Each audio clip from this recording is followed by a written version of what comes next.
Welcome, viewing audience.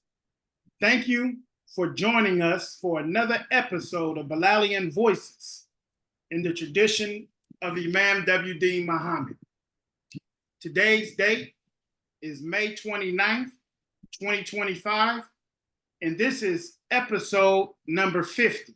Wow. And today's featured guest is Imam Earl Abdulmalik Muhammad, Muslim American leader in the tradition of Imam W, Deen Mohammed. We begin, as always, we greet as Muslims greet, peace be upon you. Assalamu alaikum. Alaikum salam. Again, thank you for joining us for this 50th episode of Bilalian Voices in the tradition of Imam W, Deen Mohammed. I am your host, Terenzo El Amin, business owner of Elamine-PriorityDistributors.com and Imam here in Cincinnati, Ohio, joined with my co-host, Imam Hanif Abdul Wahid from the great American city of Rochester, New York, and you will be hearing more from him later in the episode. Assalamu alaikum. Before we get into our discussion with Muslim American leader Imam Earl Abdulmalik Muhammad, we would like to share some announcements associated with the leadership of Muslim American leader Imam Earl Abdulmalik Muhammad. On Sunday, June 1st, 2025, this Sunday, tune in to the first Sunday address in the tradition of Imam W, Deen Mohammed, led by his partner and successor, Imam Earl Abdulmalik Muhammad. This first Sunday address will begin at 10 a.m. this Sunday morning. You can view this address on YouTube by going to EAM Speaks, or you can visit Imam Earl Abdulmalik Muhammad's webpage called eamspeaks.com to view this first Sunday address. After the address, there will be a live question and answer period on Zoom with Imam Earl Abdulmalik Muhammad. To be able to participate in the question and answer after the address, go to eamspeaks.com and hit the tab WDM School of Islamic Thought. On the following Sunday, June 8th, Muslim American leader Imam Earl Abdulmalik Muhammad will participate in a live question and answer period entitled Living in the Most Serious Times. This will begin at 10 a.m. You can go to EAM Speaks on YouTube or eamspeaks.com to view this live discussion on June 8th. And after the live discussion, there will be a question and answer period that will follow on Zoom.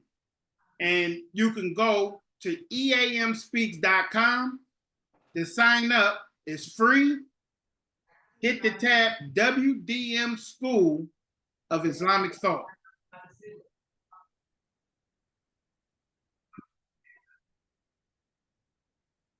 On Saturday, July 5th, Muslim American leader Imam Earl Abdulmalik Muhammad will be speaking at the Muslim American Independence Day address there in the historic city of Rochester, New York.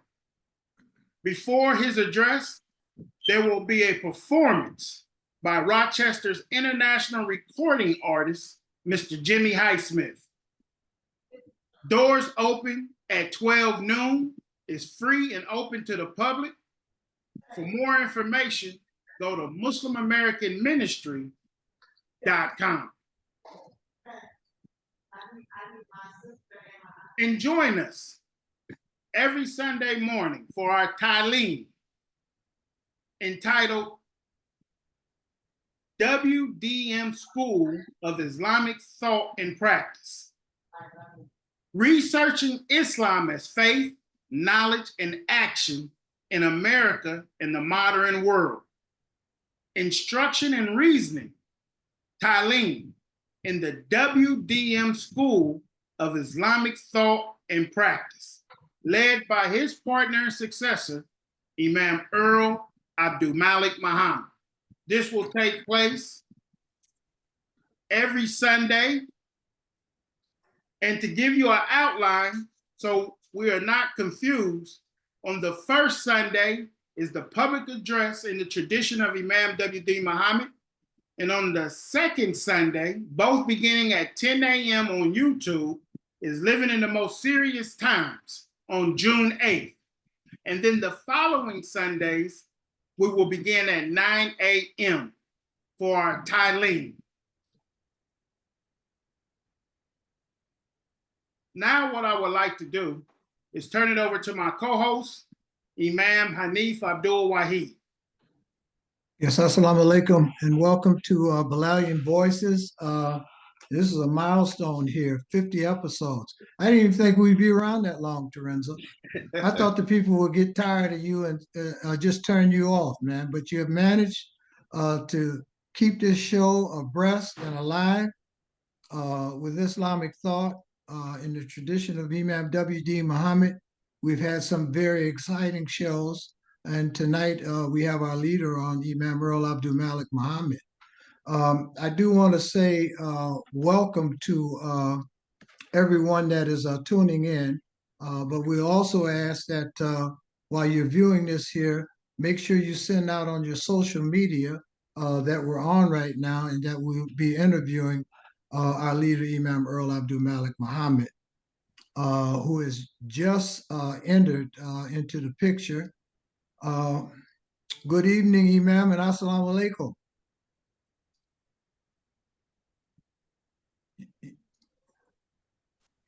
Okay. Yes. Assalamu alaikum and good evening to you. How you doing, Imam? Praise be to Allah. I'm doing very well. Thank you. And very happy to see you all and to be a guest on the program. Thank you for coming on. We were just sharing our enthusiasm and excitement. This is the 50th episode. We didn't think we'd even last that long, you know? But this is the 50th showing. And thanks to your leadership and the believers across these United States and some folks even internationally that tune in to see us, man, we want to thank them. And we thank Allah for allowing us to be able to come into their living rooms. Tonight, Imam, there's very serious things that are happening in the world. And I want to start off the first question. And this question has been asked of me in my hometown of Rochester. There's an association there that is called FTP, is Free the Palestinians. And their organizers, they have been so frustrated at the recent events that have happened or that continue to happen in Gaza. And I guess their main question, and I told them that I would ask my leader of this here, and hopefully also when you come to visit us in July, hopefully we can have a small audience with them. But their state of mind and being right now is that they are perplexed, like any decent human would be, at the state of this mass genocide and the operation of an apartheid state, which is very clear.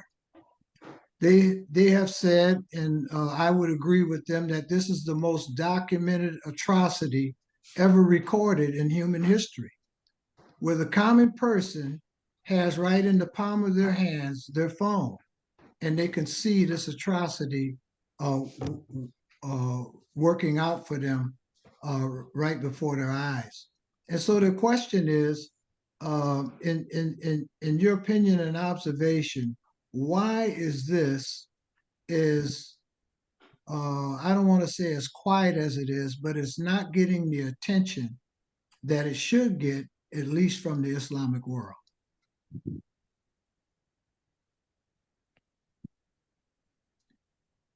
Well, yes, it is perplexing, given what the moral mandate is for the people of faith to safeguard the dignity of human life. And the civilized governments and their leadership on this earth, Western societies, and even Far East, Middle East, Africa, governments, they value and promote value of the worth of the lives of their own citizens. Any one of those governments, if significant numbers of their citizens were being assaulted in the way that the Palestinian people have been assaulted and disrespected, insulted, aggressed upon, oppressed, slaughtered. Any one of those leaders that we see in the news on a daily basis and we read about, they would rise to the defense of their people. The Palestinian people, they are a people of great worth, history, dignity, have contributed much to the discussion on the value of human life. They have endured unconscionable suffering. And what is happening now is in the full view of individuals and leaders all over the world. But the struggle of the Palestinian people has been known to informed people for all of the time that they have been faced with this existential struggle. Certainly the Muslim world leadership is keenly aware. The population of Palestinians is predominantly Muslim. There are Christians among the Palestinians as well. But the conclusion that I think is a reasonable conclusion is that the leadership in the Muslim world, political leadership primarily, the concern of the Palestinian people is not their concern. And that informs us as Muslims in America that they have lost a connection to the teachings of Islam, essential teachings, basic teachings, and have lost a connection to the leadership of Muhammad, the prayers and the peace be on him.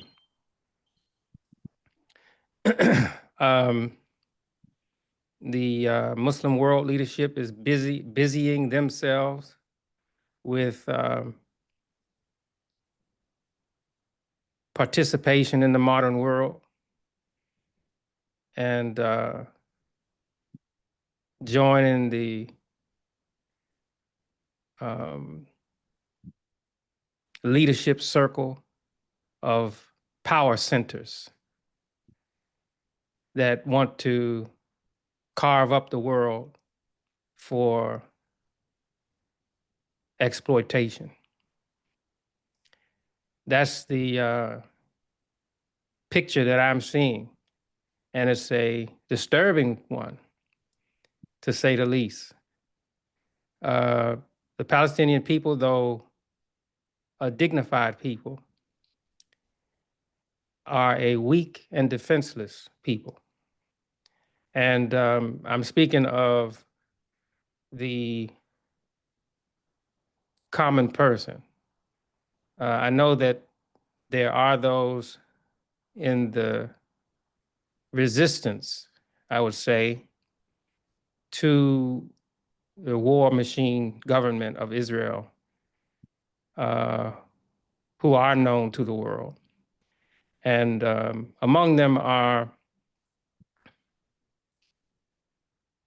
righteous representatives of faith and the Islamic picture of human society. There are that type in the resistance to the war machine, Israel government. But also there is the extremists in the population of the Palestinian people, which their extremism is unacceptable, but it is understandable, given that they have been driven literally out of their minds. So what we're seeing, or what we have seen, is a desperation and an extremism born of that desperation. Our very serious commitment is to the not just what we would call political freedom of the Palestinian people, statehood. That's a important concern and something to be taken up by the legitimate representation of the Palestinian people in the proper audience of discussion. But freedom to exercise the life that God intends for all humans, freedom to think for themselves and plan for themselves a future of peace and security, freedom for children to attend school and feel comfortable that they have a future to serve the progress of their own people and to make a contribution to the dignity of human life on this earth. And children don't know of these heavy concerns, but they do know when they're being targeted for abuse. And that sense of being targeted for abuse creates in them the extreme emotions of desperation and further destabilizes the future of the people, and really not just that region, but introduces another troubled people into the life of man on this earth. You know, the basic decency and without necessarily identifying any particular religion that would focus that decency or give language to that decency or representation to that decency, just the common decency of man warrants not just attention, recognition of the Palestinian people in their struggle, but support. And I believe, universal shaming of the war government.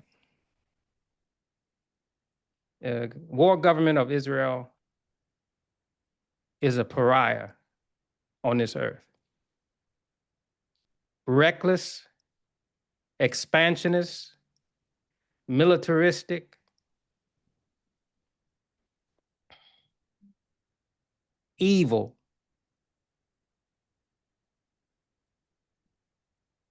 War machine exists for no purpose except to aggress upon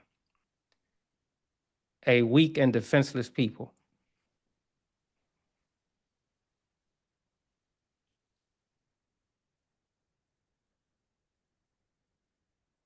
And you would think that Muslim world leadership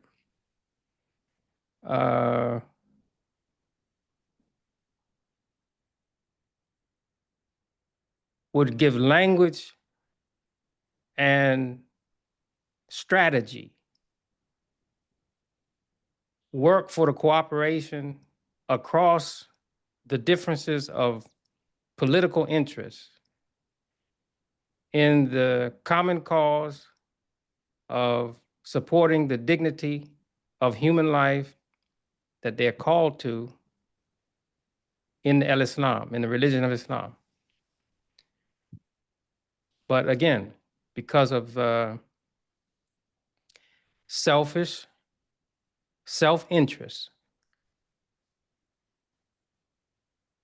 they are insensitive and inarticulate and impotent. And those governments, as God says in the Quran, they will be judged.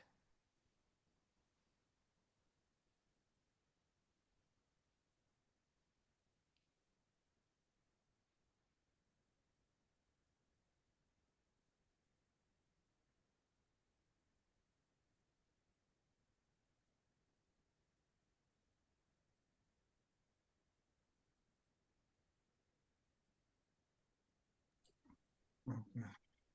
Uh,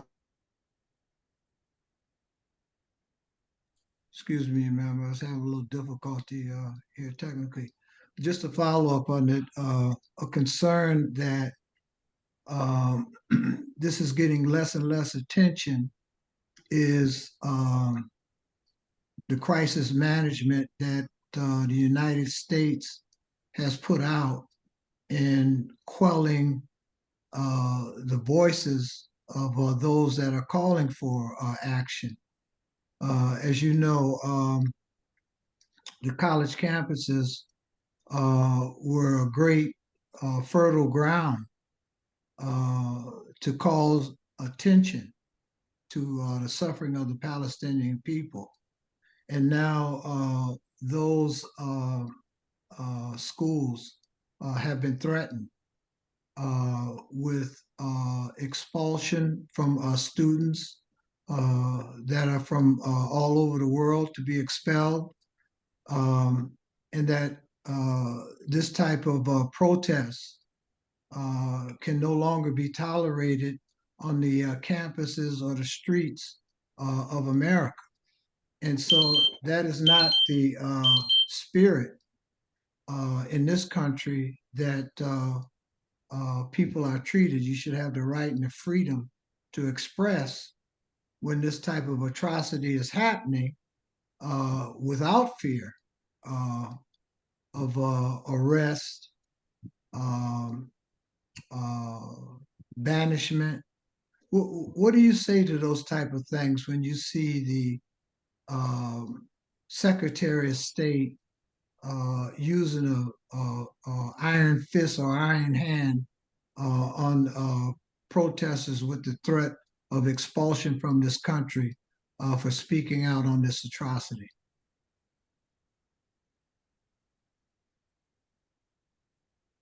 I have many feelings about that, and I have spoken on it.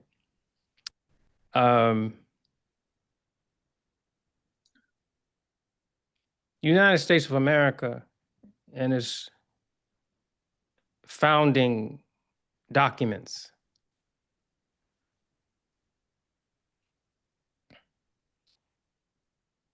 give a picture of a citizen, and the picture is of an American citizen, but in its picture of an American citizen, it is commenting on the rights of citizens in society, in human society. The American picture is intended as a model of concern for supporting the human individual in society.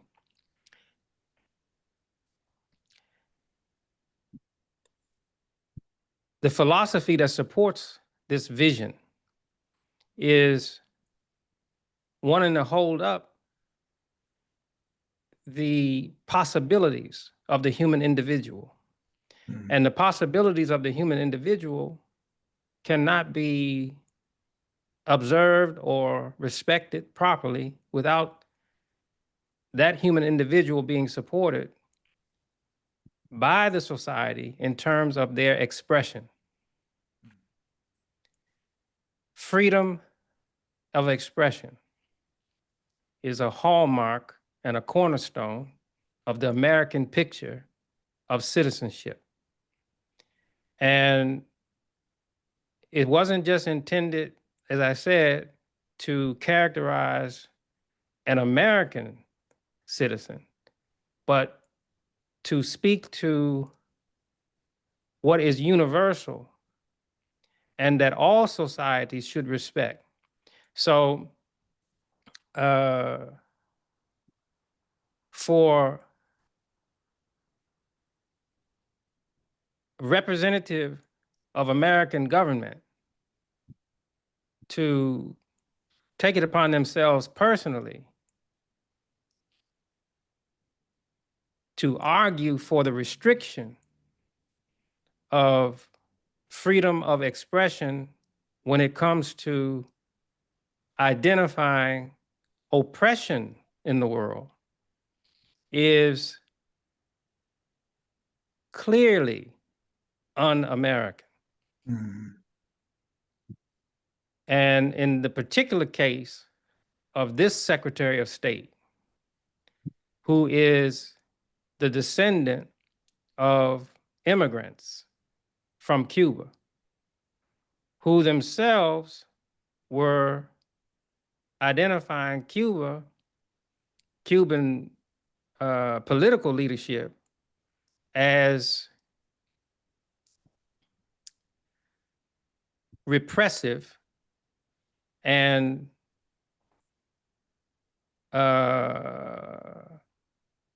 not responsive to dissenting ideas and opinions.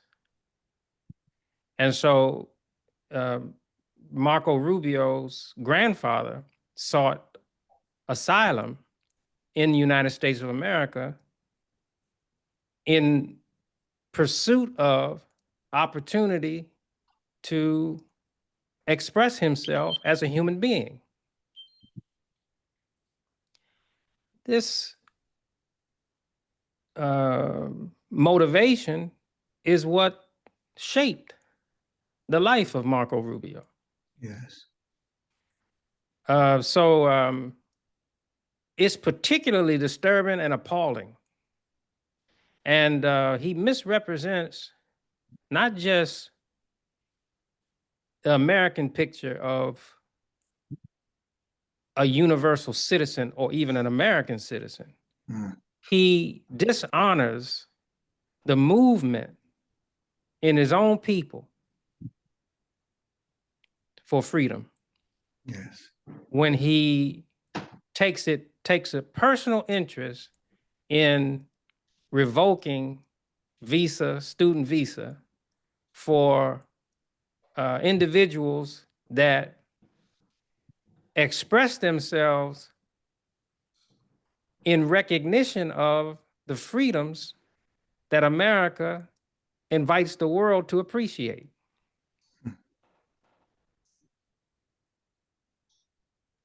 Now, I've seen hearings where he has gone before members of Congress, and they have also expressed strong rejection of his behavior. So, there are institutions that are robust in America. We refer to them as democratic institutions. They're lively, and they are effective. And I have confidence in those processes. I think that what we are experiencing is the revelation of what has existed in the minds and sensitivities of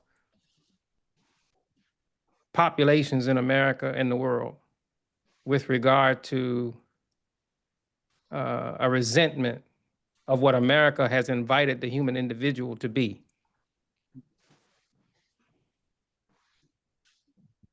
So we're becoming more aware of what before maybe was a little hidden from us. It's being revealed, it's being overturned. And this process is mentioned in Scripture, that there is a revealing of what is before hidden, that God makes Right. manifest what had been hidden, and that he knows what is evident and what is hidden, and he makes it apparent what before was hidden.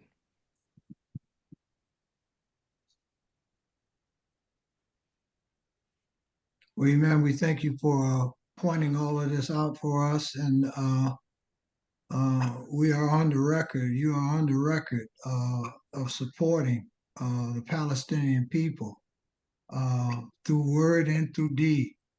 And so hopefully in the near future, we're going to have some more dialogue with the people who are fighting for the rights of the Palestinian people. I'm hoping that we can give them maybe some wisdom and comfort, and maybe they can also appeal to us in other ways that we can be of assistance to them. We're not just acknowledging their struggle, but we identify with their struggle. We have been a people that have also been targeted, and in the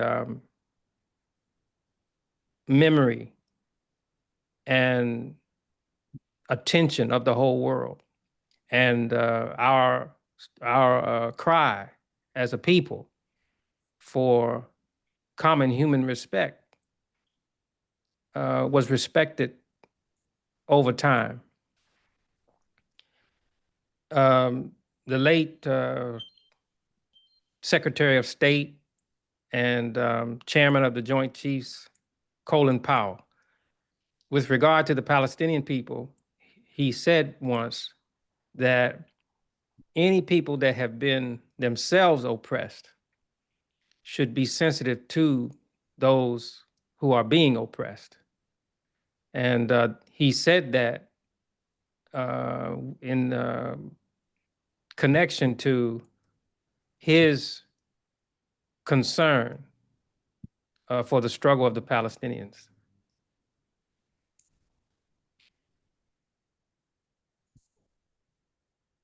Also, I should say that my position, it is informed by the consistent support over many decades of our late leader, Imam W. Deen Mohammed. Consistent support and recognition of the struggle of the Palestinian people.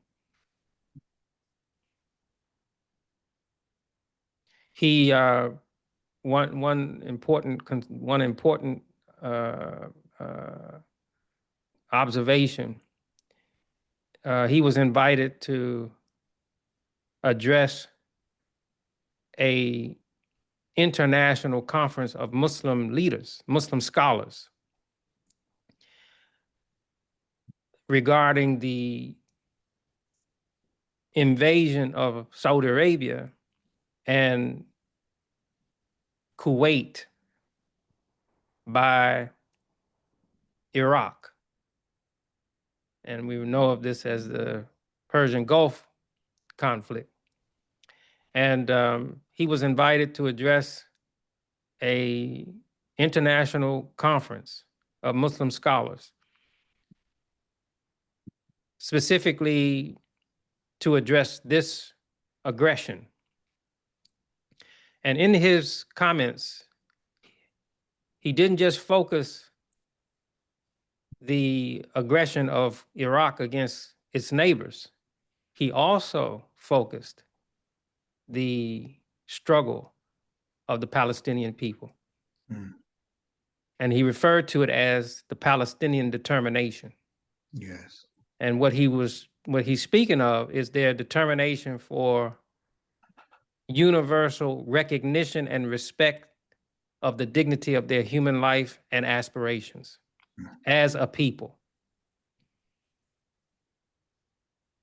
For every decade of his leadership, he gave attention to that struggle, and he visited there and spent some important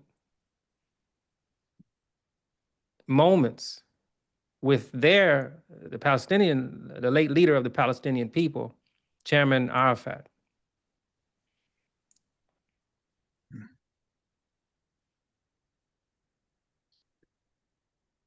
Imam, recently in our Sunday Talim, it used to be called the Islamic Studies class, you made mention to this language, and I wanted to ask you more about it. You said proper moral treatment towards moral concerns. This is W.D. Mohammed's school of thought in action. And the name for our Sunday class, Researching Islam as Faith, Knowledge, and Action in America and the Modern World, Instruction and Reasoning in the WDM School of Islamic Thought and Practice. Could you speak to that, Imam? That caught my attention when you said this about proper moral treatment towards moral concerns. And you stated that this is W.D. Mohammed's school of thought in action. Yes. The Quran, it says, do not give lie to the truth. And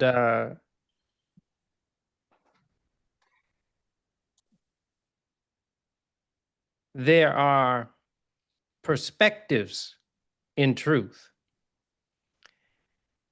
There is movement in truth. There is degrees in the movement for absolute truth, movement in terms of understanding and application.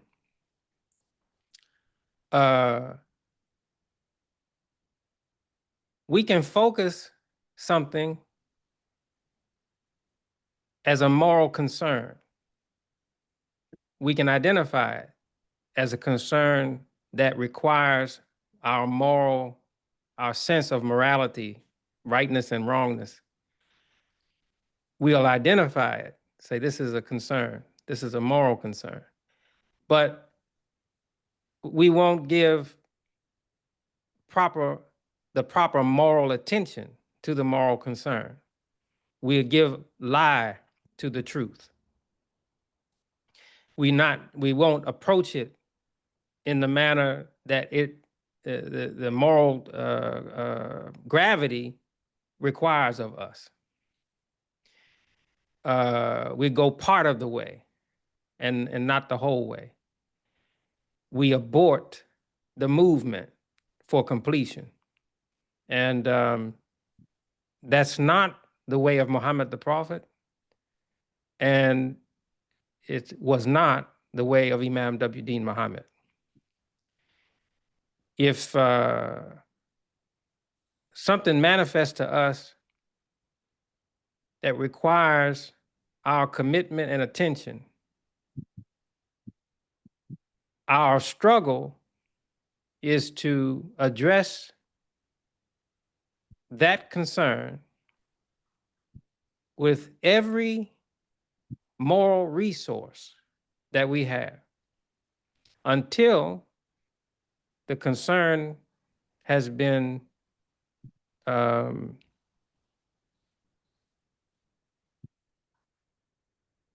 solved or is no longer a moral burden.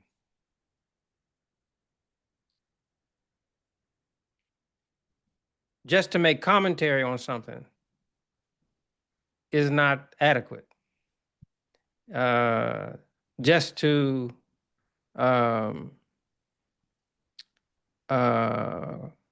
weigh, to have something weigh on us is not adequate. We have to act. This is Muhammad the Prophet's teaching, that when you see a wrong, that you should change the wrong. That is the primary concern. That is reflective of a complete moral interest and moral integrity, to change the wrong. The intent is to change the wrong, to remove it with your hand, according to Prophet Muhammad's teaching. But you might be prevented from that. But your interest is that. That's your interest. Your interest isn't just to comment on it, because the next station of address to the moral concern is to speak against it. But the person who speaks against the moral concern has been prohibited from changing it with their hand.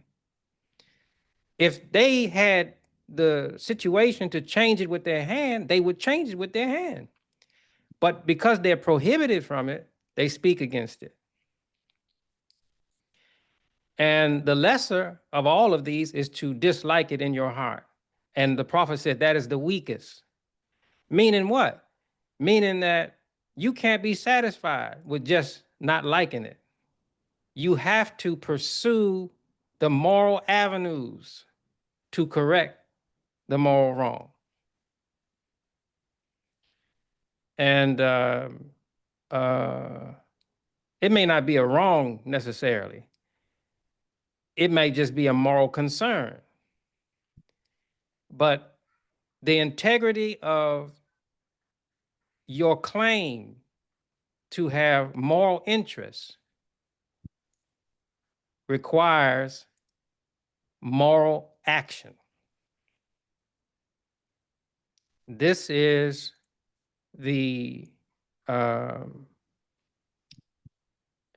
school of thought of Imam W. Deen Mohammed, that our people, and in our struggle to get human respect on this earth, required of us the integrity of vision, commitment, speech, action, discipline. So it's not enough to just read the Quran and recite the Quran and quote Muhammad the Prophet on these various important matters, but equal to that and more compelling is establishment.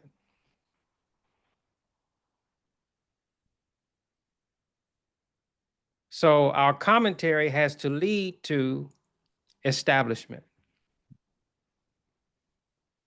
Prayers in the masjid aren't enough.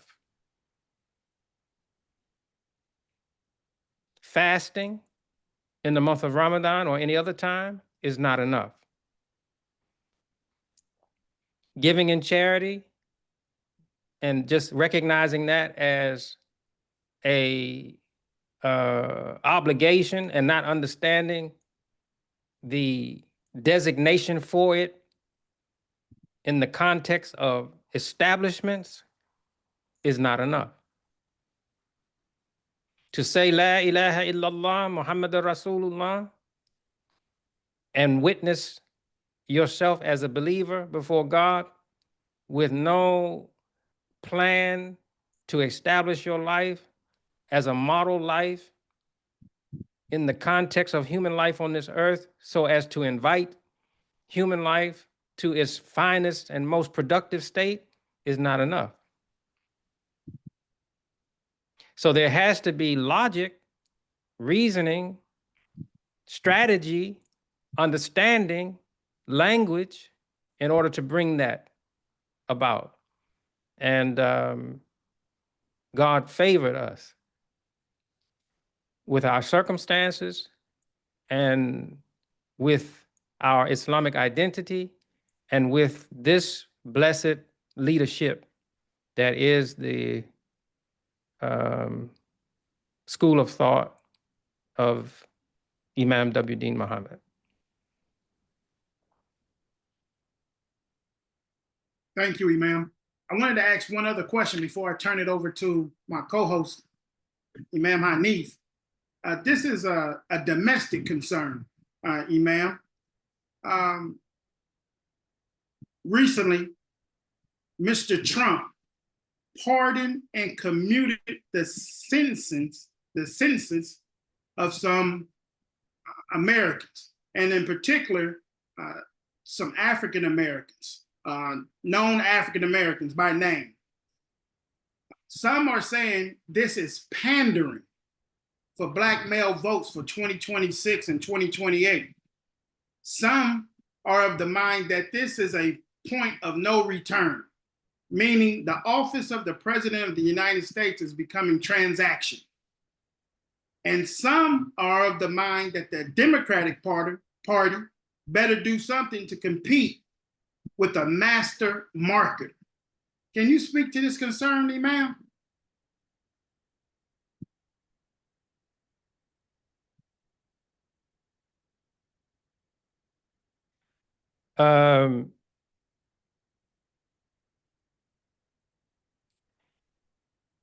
The President of the United States,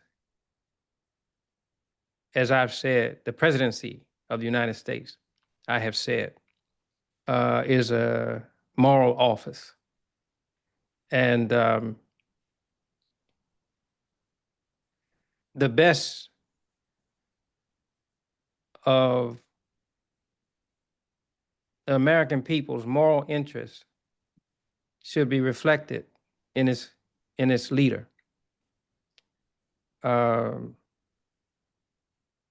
Without commenting on the details of what you said, I can't accept that the best representation of the office of the presidency as a moral office is in its current occupant. And I hardly think that any community of citizens in America whether they be characterized by their ethnic identity, their religious identity, or however American communities characterize themselves, can feel comfortable that the best of the picture that America wants to project of what it means to be a dignified citizen is represented well by this president. And there's not anything that I have seen him do or say that reflects an understanding of what the founders had in mind when they fought an American Revolution to bring into existence a nation that qualified its struggle as one to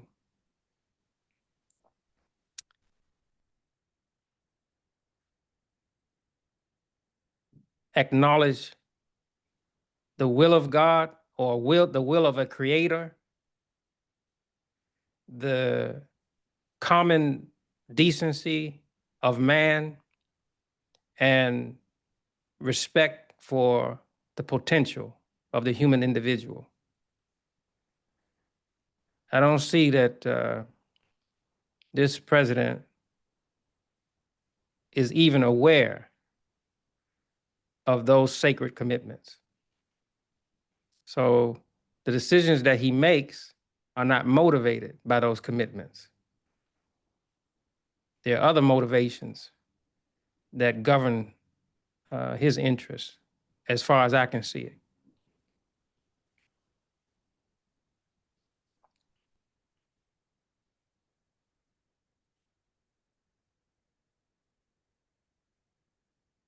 Imam Hanif.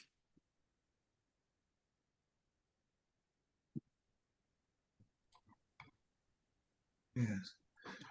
Imam, Saturday, July 5th, you're returning for a fourth time to Rochester, New York, to give the annual Independence Day address, which the citizens of Rochester are really starting to look forward to. And the title of your address is The Commencement of America, the Dawning of a Just Order. I wanted to ask you, in light of this address, and we always have Frederick Douglass highlighted in our flyers and in our memories. In 1852, he gave the famous speech in Rochester at Corinthian Hall, and it spoke to the dignity of us as a people then, and that slavery had to end. Along that line, when you come down from him, there's other notables, Marcus Garvey. I think you gave a long list of these archetypes that are in our history that have meant so much to us. And they form like I would say like a order. You're speaking on July the 5th. Can you share with us your feelings of following all of these great, excellent leaders that we have had to get us to where we're at now?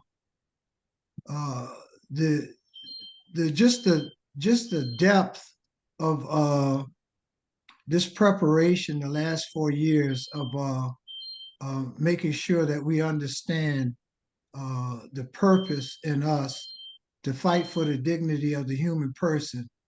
And this goes all the way back to Frederick Douglass, because he's giving similarly the same instruction in speech that you're crafting out today. I don't see the difference other than you carrying on this tradition and making sure that this message is understood in this day and time, in a day that they call this is the day of religion. I know it's a sort of long question, but I'm just trying to get a feeling of how you're prepared for this, and how do you feel about following these honorable persons in our history of doing the similar and same things that they did?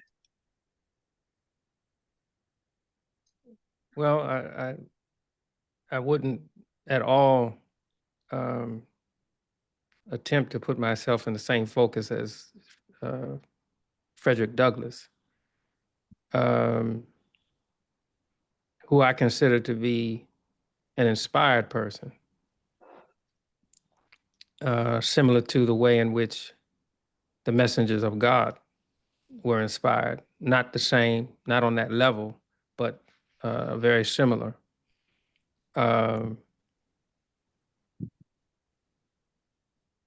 But the important commitments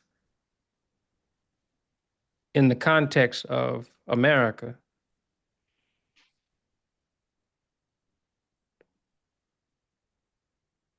deserve our attention, deserve our study, and deserve our recommitment, public recommitment, on a regular basis. Our people, the African-American people, must be reminded, I don't know if that's the best word, but the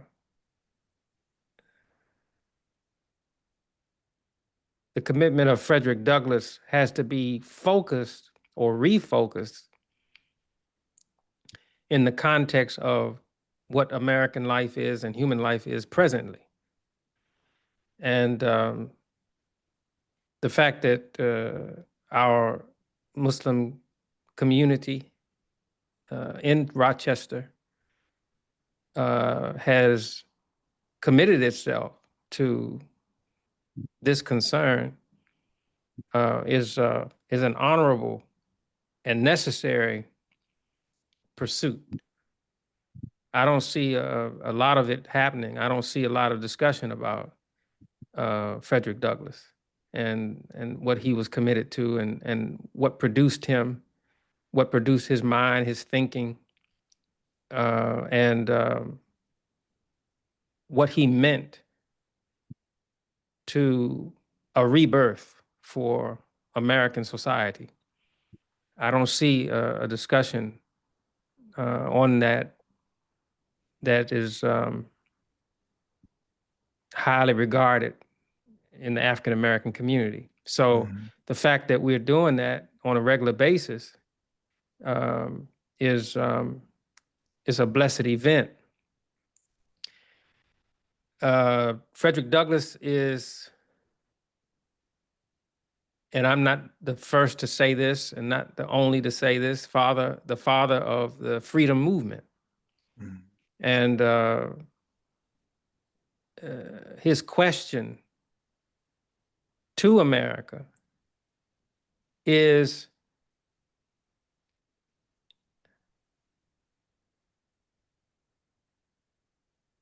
an eternal commentary on what is and should be the just society. What to the American slave is independence or freedom. What to any victim of oppression is the claim, a false claim to citizenship. It can be restated in many ways, but it is the same burning eternal question. Yes. What is the human individual entitled to in society? And what obligation does society have to support the development and progress for the human individual? What in that question is justice? And in that pursuit of an answer, what is success? And so in our estimation, completion or success is the ordering of the just society under God. So Frederick Douglass asked a question, we ask the same, and we point to an answer, and we claim for ourselves responsibility to make a contribution to bringing that answer into reality. Hmm.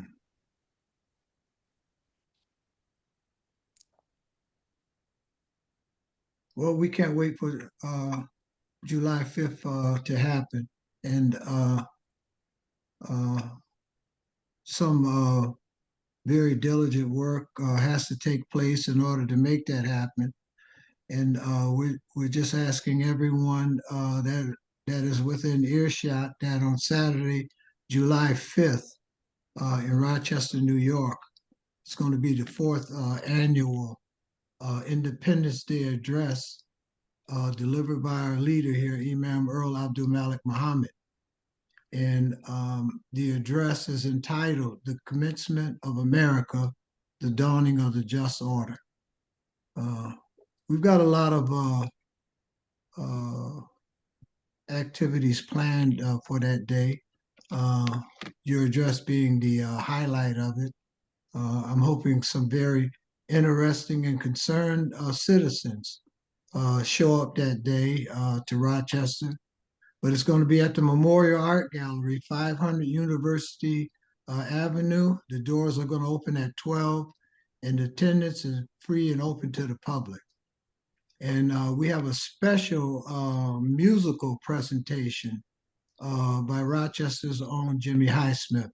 He's an international recording artist. Imam, you got the final thoughts here. Anything you'd like to leave with us today? Oh, you mean me or Imam Terenzo? Well,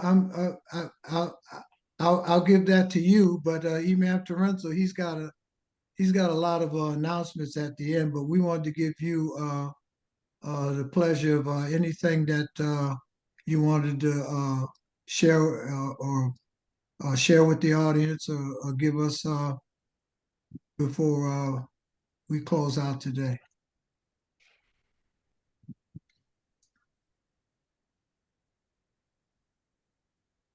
Well, I would like to just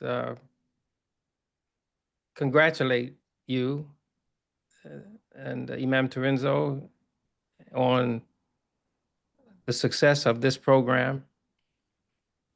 50 episodes of this program, and all of the individuals that you have introduced to the viewers and put on the record as having a strong commitment to the continuation of our life, and give an opportunity to them to allow us to become acquainted with them, introduce them and their history and struggles, and gives us some insight into the many and various pathways that have brought these individuals to these very important commitments. we've all benefited from that. And I know I don't know that I've seen every episode of the program, but I've seen quite a few of them. And I've always listening to the guests have been very, very much inspired by their stories. So I personally appreciate very much the program and the commitment to making certain that voices that may be lost, may have been lost or hidden from our view or obscured from our view, have been given opportunity to make us aware of their strong and enduring Islamic commitments. So I thank you, and I ask Allah to continue to bless you with success and endurance to continue your work. Praise be to Allah. Thank you, Imam, for those words. Thank you for appearing on our 50th episode of Bilalian Voices in the tradition of Imam W. Deen Mohammed. Before we conclude, we would like to share some announcements associated with the leadership of Imam Earl Abdulmalik Muhammad. On this Sunday, June 1st, 2025, tune in to the first Sunday address in the tradition of Imam W. Deen Mohammed, led by his partner and successor, Imam Earl Abdulmalik Muhammad. This program will begin at 10 a.m. You can find it on YouTube by visiting EAM Speaks on YouTube, or you can go to eamspeaks.com to view this program at 10 a.m. this Sunday. And afterwards, there will be a question and answer period with Imam Earl Abdulmalik Muhammad. You will need to sign up by going to eamspeaks.com, hit the tab WDM School of Islamic Thought, and sign up. It is free. And it will allow you to be able to participate in the question and answers after the public address, the first Sunday public address. You'll be able to participate in question and answers on Zoom. On the following Sunday, June 8th, 2025, Imam Earl Abdulmalik Muhammad will participate in a live question and answer period entitled Living in the Most Serious Times. This also begins at 10 a.m. You can go to YouTube by visiting EAM Speaks, or go to eamspeaks.com to view this program on June 8th. And also afterwards, there will be a question and answer period. You can go to eamspeaks.com to sign up by hitting the WDM School of Islamic Thought, by hitting that tab. Join us Saturday, July 5th, 2025. Our leader will be speaking in the historic city of Rochester, New York. He will be giving a major public address for our 4th annual Independence Day address. His title, The Commencement of America, Dawning of the Just Order. This will take place in Rochester, New York. Doors open at 12 noon. It's free and open to the public. Before the address by our leader, there will be a performance by Rochester's international recording artist, Mr. Jimmy Highsmith. This will take place at the Memorial Art Gallery, 500 University Avenue, there in Rochester, New York. For more information, go to MuslimAmericanMinistry.com. And every Sunday, join us for our Taaleem, exchange of information and knowledge, entitled Researching Islam as Faith, Knowledge, and Action in America and the Modern World.